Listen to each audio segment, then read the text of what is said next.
Let us step back in time to the year 1858 and immerse ourselves in a world of potent fairies, of handsome knights, and of the unyielding power of love.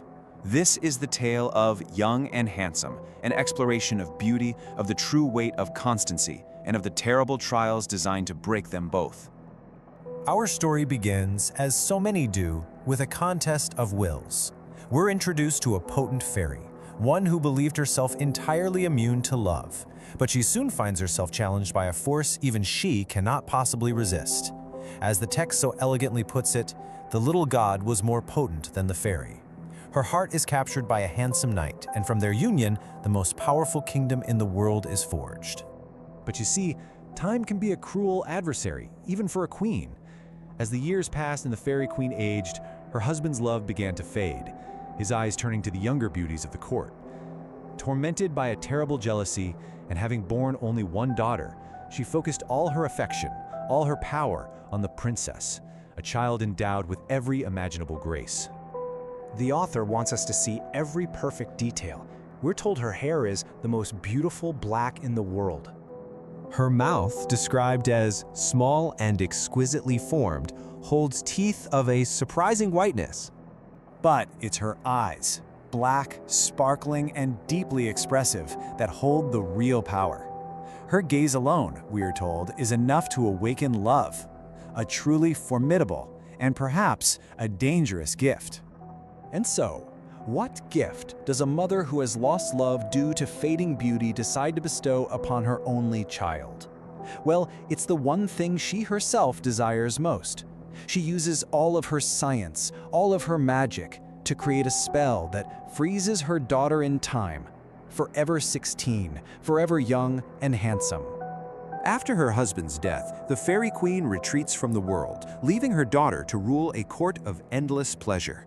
But one day, wandering away from the palace and into a quiet meadow, the eyes of Young and Handsome fall upon a sleeping shepherd, and in that single moment, her world changes forever. Young and Handsome, though instantly smitten, remains unseen. Instead, she chooses to reveal her affection through a cascade of magic. Imagine this: Alador awakens not to a dream, but to a world utterly transformed. An enchanting symphony fills the air. His simple clothes are now magnificent. His flock is adorned in silk, and his humble cottage has become a palace of flowers. And yet, amidst all this wondrous magic, a note of warning appears. These lines, inscribed on his dog's new golden collar, foreshadow the great trial of the story. It isn't charm that truly matters, you see, but constancy. The very next day, the princess appears, but this time she's disguised as a simple shepherdess. Alador is instantly captivated, completely forgetting the mysterious goddess who enchanted him. Their connection is immediate, it's powerful. But of course, a love this potent rarely goes unnoticed. Another fairy, one who is old and wicked, has also seen the beautiful shepherdess.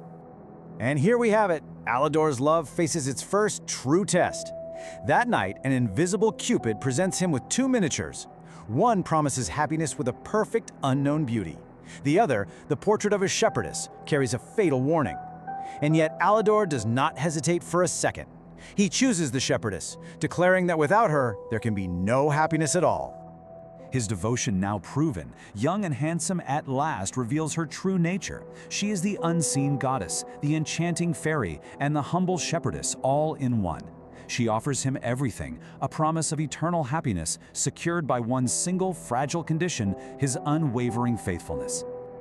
But happiness, as we know, is often fleeting. The rival fairy, Mordicante, appears. She is old, ugly, and immensely powerful. She offers Alador a very different path, one of vengeance and power, if only he will abandon Young and Handsome for her. He scoffs at the very idea, and in doing so, he seals their fate. Mordicante's trap is soon sprung. While the lovers enjoy a peaceful excursion on the river, 12 sirens and 12 tritons rise from the dark depths. These are not benevolent spirits. The text calls them perfidious. They seize the boat, and in a moment of sheer chaos, they drag it beneath the waves, violently separating the lovers by force. Mordicante's vengeance is nothing short of cruel. Young and Handsome is returned to her palace, powerless to intervene against the magic of another fairy. Alador, however, is taken to a terrible castle guarded by winged dragons, where his fidelity will be tested to its absolute limit. Now, Mordeconte's plan isn't simple punishment. It is a systematic assault on Alador's will. First, she tries a dark, frightful prison. Then suffocating luxury. She tempts him with endless entertainment, surrounds him with the most beautiful nymphs, and even disguises herself to try and deceive him. When all of that fails, she resorts to her final weapon, the threat of a cruel and torturous death. This moment, right here, illustrates the true depth of his devotion.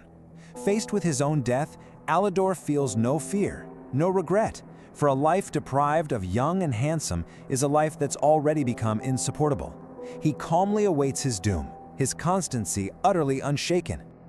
Meanwhile, the grieving young and handsome has attracted a new admirer. But this isn't a prince or a king. It's a god. Zephyr, the god of the west wind, appears before her and declares his passion, adding a divine rival to Alador's tale. An entire year passes. Just think about that. A year of torment for Alador, and a year of inconsolable grief for Young and Handsome. Their separation is long, it's agonizing, and yet their love for one another does not waver for a single moment. And here, the story takes a remarkable turn. Zephyr, moved by the princess's unending grief, finally accepts her fidelity to another, and he makes a truly selfless offer. If he cannot win her love, he will help her regain it. And what a fairy cannot do, a god most certainly can. Zephyr unleashes the northern winds, blows open the gates of Alador's dungeon, and whisks the shepherd away in a brilliant cloud, delivering him directly to the Castle of Flowers and into the arms of Young and Handsome. Alador's journey is now complete. To protect him forever from Mordeconte, Young and Handsome teaches him the fairy art and gives him the gift of eternal youth. She restores his ancestral throne, making the humble shepherd a great king, and finally, an immortal. And so the tale concludes. Their love, tested by magic, by jealousy, by despair, and time itself, is proven constant. Their reward is not simply a marriage, but an eternal passion, a state of being that, in the story's own beautiful words, formed the happiness of their existence.